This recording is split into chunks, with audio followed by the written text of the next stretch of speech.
two videos ensures at least one in my book. So, okay, great. So here,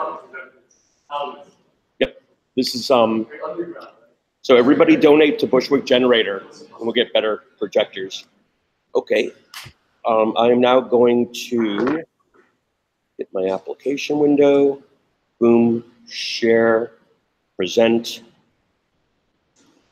Okay, do you see the slides, Brian? Yes. Okay. Oh, I'm sorry. I'm supposed to say a couple of things before Brian's slides. One of them is when we're transforming a field, in the beginning, it might look like if you want to fly, maybe we need a mechanical bird, with flapping wings, because that's what we know from the past. But it may be some business process re-engineering is appropriate in order to achieve the results that we want, like something more like a fixed wing airplane. So too with the law. Right now, thanks to Stanford Codex, there's a nice breakdown of what's happening in the legal tech market. There's a lot happening with a dispute. You can't quite see it, but we'll make the slides available. But there's a lot going on with document assembly, with contracts, with online dispute resolution, practice management, predictive analytics. By my count, about half of what's going on in legal tech today is some form of automating existing processes and existing legal instruments, just making them digital and data-driven. And about half, and I think it's growing, is something that transforms law. So it's not the way that we used to do it at all. It's maybe model-based and depends upon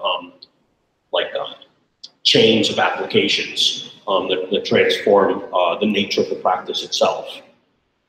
So just as an almost ideological statement, what we really want to try to do with computational law is treat this information more like structured data and less like, first slide, less like going from a parchment and making it PDF. Well, yeah, that's digital, but is it computational? Not really. Not really. Maybe you can scrape a little metadata off it. But here's an example of what something computational, of what structured data looks like. XML has been widely applied to law. JSON is more the language of the day. And now once things are more in structured data and expected formats and according to some standards that can be applied across different boundaries and contexts, having interfaces like basic REST interfaces are critical in the law. This is not currently in individual applications or particular government agencies like the Federal Register support REST interfaces to interrogate their data or to integrate something. But ultimately in the law, we imagine and we suggest we should start to have more standardized types of interfaces and more expected design patterns so that we can integrate more and more processes and legal instruments in standard ways. So we can start getting more ecologies of automation. Once you do that, you can have listeners, and triggers, and literally start to connect processes so that they operate more and more of an automated way. And then we're going to explore, especially with smart contracts and blockchain, some things can in fact be autonomous. Everybody could use GET, the GET protocol. This is a theological statement. I will not go further into that. We should also express our data. And this is oversimplifying it, but think about it as 3 layers. Something that's human readable, simple, plain language rendition that summarizes whatever the instruments are for lawyers and for regular people alike. Something that's lawyer readable, all of the terms and conditions and the nuances with identification or particulars, and something that's machine readable, something that's more like data. So this is best practice, I'd say now, for expressing everything from statutes and regs to contracts and other legal instruments, and having a better sense in the law of what a how to display data, not only the dashboards and things like that, but also the user experience. So that it's more of a human-centered experience is going to be critical. And then finally, at the Media Lab, we think a lot about the implications of AI and autonomous systems. So one vision that a lot of people have is sort of like this. Who's this? C3PO. It's an autonomous system. But there's another vision that we've really embraced at the Media Lab, we call it extended intelligence. And if I had to oversimplify it, it might be more like Iron Man. So now we've got automated systems, and including autonomous systems, collision control, and targeting, and a lot of stuff in there. Stuff that adjusts for pitch and roll, but it's extending the cognition and the capabilities of people. This is another way to look at how we can harness automation and autonomous systems, but where the role of lawyers, and clients, and policymakers can still be very central. And we need a stack, some kind of stack for the law. Okay, so with that, Brian, learn us about how to actually do this. So let's go through your slides. Yeah, sure. So what I think everybody here is actually here for is trying to understand the different ways that we can compute the law. And so would it be better if I screen shared so that it can flow with the presentation?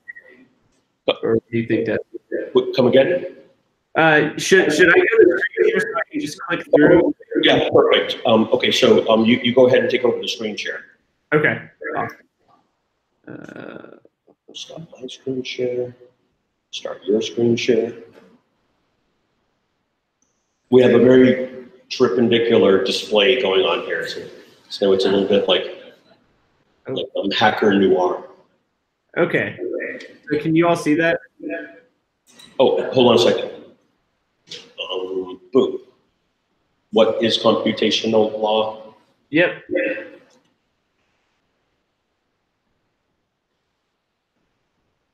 Okay, you're up.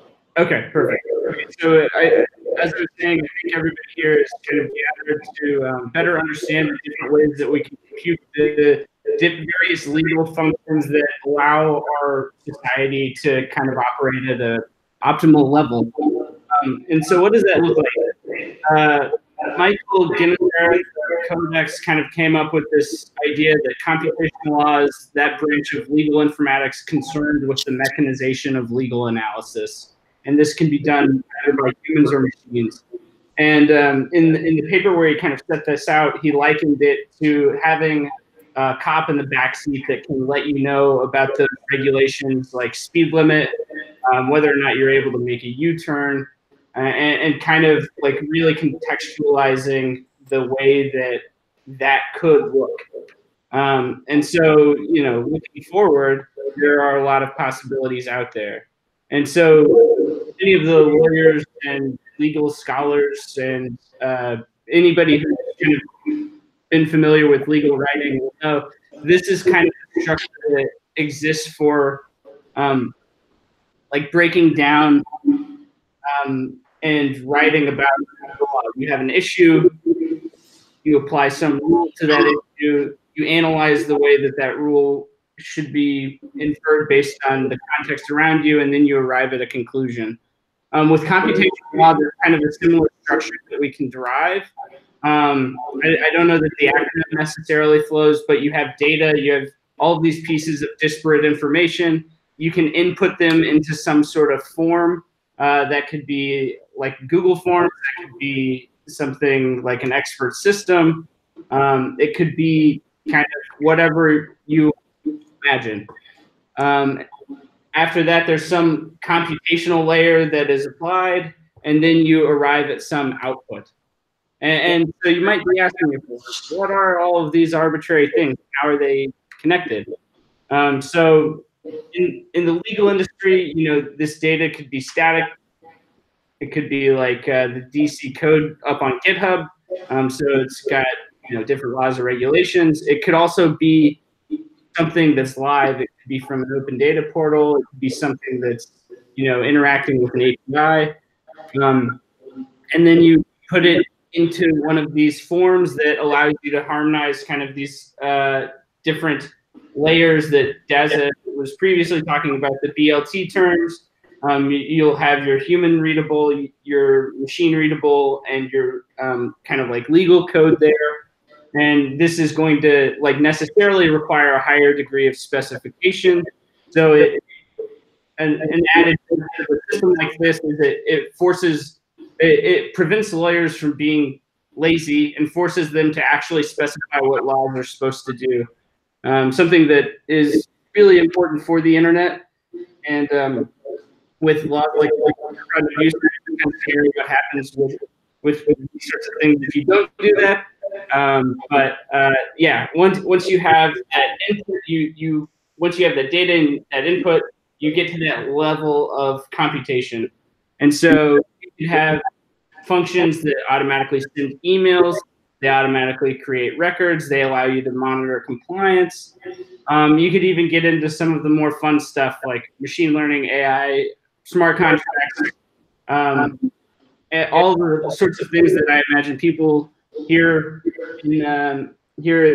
participating in the computational law and blockchain festival. These are the sorts of things that I think get everybody excited. So once you've done that, your data can be used in a way that allows the law to be more human. So you could have reports that allow you as a lawyer to kind of do your job more effectively. You could have some tools that allow you as a citizen to be able to navigate the process of getting your immigration papers filed, your divorce papers filed, whatever it may be. And this moves us forward in a progressive way. So going to get in a little bit into some vignettes that really drive these points home. So TurboTax has data about your tax filings. The user inputs that data into a form. This expert system helps you calculate your tax liabilities. Your state and federal tax returns are generated. With Do Not Pay, they have information about the ways that you might sue corporations. They have information about state and federal laws. That information is input into an application on your phone. They compute the amount of money that you could possibly sue for, and your claims are automatically generated. DLA Piper has a great global map of all of the data protection laws of the world that is interactive. If you get a chance, it's a really fun tool to play around with. But they have all this data about the global data protection laws. User can kind of navigate, drag laws to compare them and see, what's happening. Like if I'm a lawyer, and I've got a client who wants to deal with data in the EU, it might be helpful to see where the differences between GDPR exist with the laws of Canada, where we also want to market our product. And so you can automatically generate those reports and see the differences of the laws between the various nation states. Relativity Trace is also another cool tool. They have data about insider trading. They have a lot of data that they've collected about insider trading and compliance regulations. They monitor email communications in real time. They can flag suspicious activity and identify that for their security officers and their compliance officers, and then actually set up some dashboards to help visualize the areas where compliance and non-compliance are more easily understood. And so part 2 of this is going to look at DocAssemble as like a really cool tool. It's an open source tool that allows you to set up some of these computational legal frameworks pretty quickly. And so DocAssemble was developed by Jonathan Pyle. It's completely free. It's open source. It is based in Python, YAML, and Markdown. You can do a lot of cool stuff that is very beneficial for lawyers, kind of like the Iron Man suit for lawyers. It allows you to generate documents in PDF. It allows you to send faxes, among other things. And you can integrate with your file management system. You can set up chatbots that help your clients navigate to the services that they need more effectively. You can do all of this in GitHub so that you can collaborate with other lawyers all over the place who are doing sort of similar things. You can improve the best practices. you can come up with standardized ways of working on this stuff that makes the practice of law more transparent. And the way that you can do this is by deploying DocAssemble. You can set up your own Docker container and run it locally, or you could use the great New York-based group called Lawyer. They've got a ton of really cool tools that allow you to kind of go in and for free set up your own guided interviews about how to do this. And kind of an overview of the functions. These are those little pieces of code that actually allow you to compute the law. So as you can see here, it's not as intimidating as certain programming languages. You set up a question, you allow people to input their answer, and then you say, what sort of computation will be applied, and it does it. You can visualize that on the left. That's the infrastructure that allows you to get to the piece on the right that actually returns what you need. And so here's a list of all of the functions that are available. I'm not going to read through all of them because we have posted these slides on the page for the web page for this event. So feel free to check these out when you have a chance, and you can kind of learn more. All of the links are working. But yeah, you can take data, you can walk through this guided interview, you can generate advice letters, you can generate complaints for custody, you can generate certificates of incorporation, and if you ever have questions, you can collaborate with other people who are doing the same stuff on GitHub. DocAssemble has Slack that's open for everybody, and I don't know if they're at this event, but Community Lawyer, again, is another great group that you can reach out to here. And with all of that, I think that's everything that I had. So I'll hand it back over to Dana. Okay, perfect. Thank you, Brian. That was awesome as usual.